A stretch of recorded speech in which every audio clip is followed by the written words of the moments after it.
Welcome to Web 2.0 TV. I'm Ron Sturba, and this is Adam Weinroth of Pluck, an Austin-based company, technology company. Adam, how would you define Web 2.0 as it pertains to your industry, and how it's changed the marketplace over the last 12 to 18 months? Well, I define Web 2.0 as the facets of the web that make it feel alive. So to me, that's things like search, blogs, and other user-generated content, as well as social networking.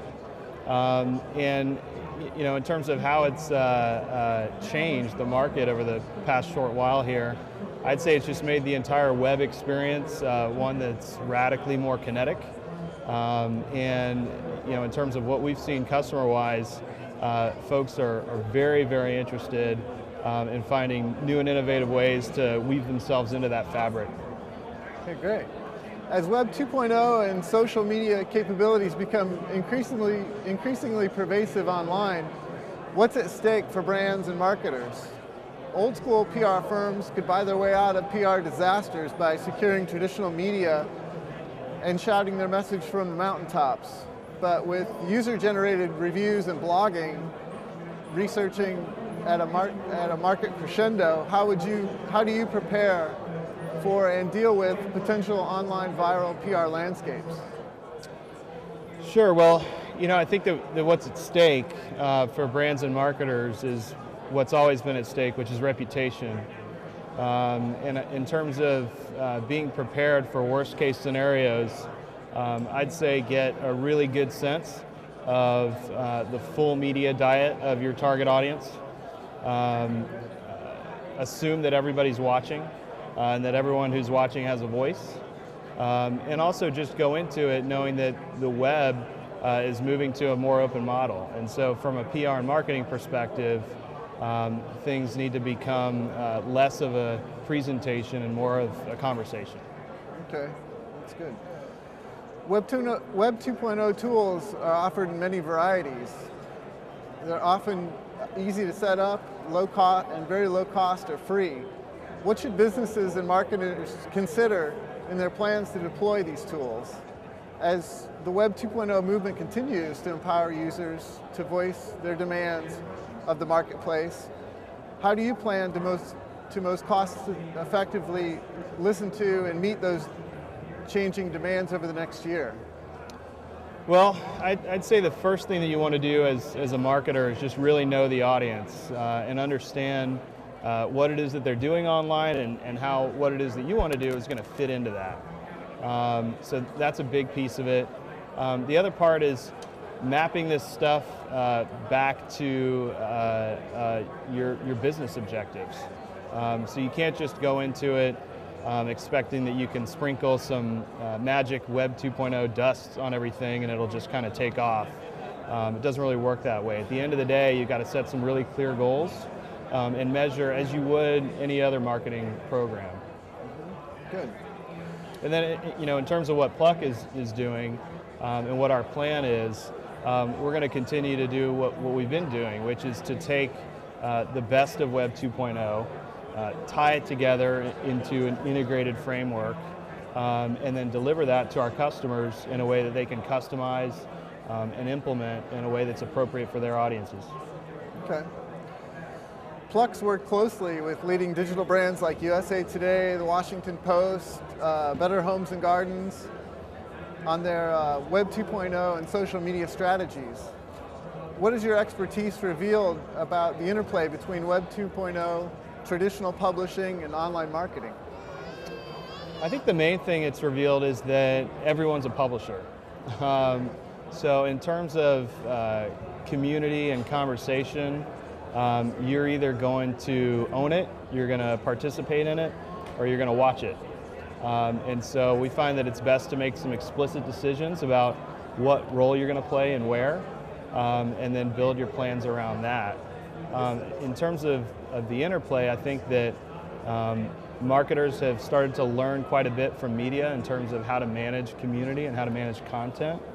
And I think that media have started to take a cue from the marketers in terms of how you attract someone and make them feel like what you have to offer in your media brand is something that they want to associate themselves with.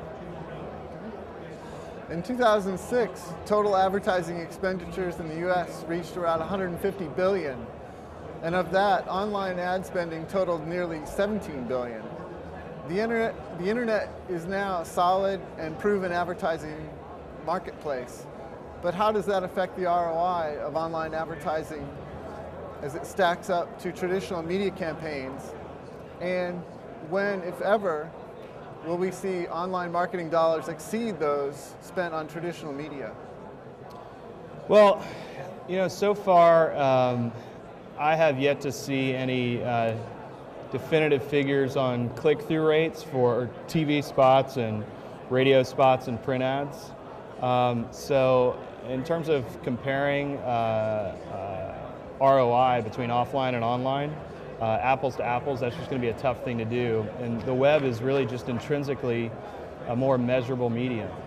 And so you take that fact and couple it with the fact that people are spending more and more of their media time online. And to me, that adds up to just continued migration of dollars from offline advertising to online advertising. What are the key objectives you've seen online publishers and marketers aiming for in their Web 2.0 initiatives? The main objectives that we've seen from folks that we talk to are things like reaching audience in hard-to-reach places, connecting people around interests and values that I want my brand associated with or my masthead associated with, and then figuring out ways to foster community and conversation around whatever it is I have to offer, be that a news story or be that a physical product. And so we'll typically address those kinds of goals and objectives through any number of combinations of things like audience participation and social networking, and definitely a level of discoverability so that all these capabilities and interactions are seamlessly integrated with the site. Okay. What do consumers have to say about all this? Are they willing to engage in a candid conversation and make personal connections under the premise of a brand or a publisher, masthead, or in a store? I think they've demonstrated that they're beyond ready and willing. So, take for example something like news, and how many times a day does news start a conversation, online or offline? It's basically immeasurable. And so from our customer's perspective, I can say that it's more about finding the right tools and the right experience in the right place for users to express themselves and connect with each other. And so I think it's really less a matter of site operators putting out tools and capabilities for the general public and waiting on the users to come and take hold of them. It's more a matter of users being very, very ready and willing and already doing this stuff elsewhere around the web very actively, waiting for publishers and marketers to show up with the right mix of stuff. Okay, great. All right, well, thanks a lot, Adam, for talking with us today. Again, this is Adam Weinroth from Pluck, an Austin-based media company, and this is Web 2.0 TV. Thank you.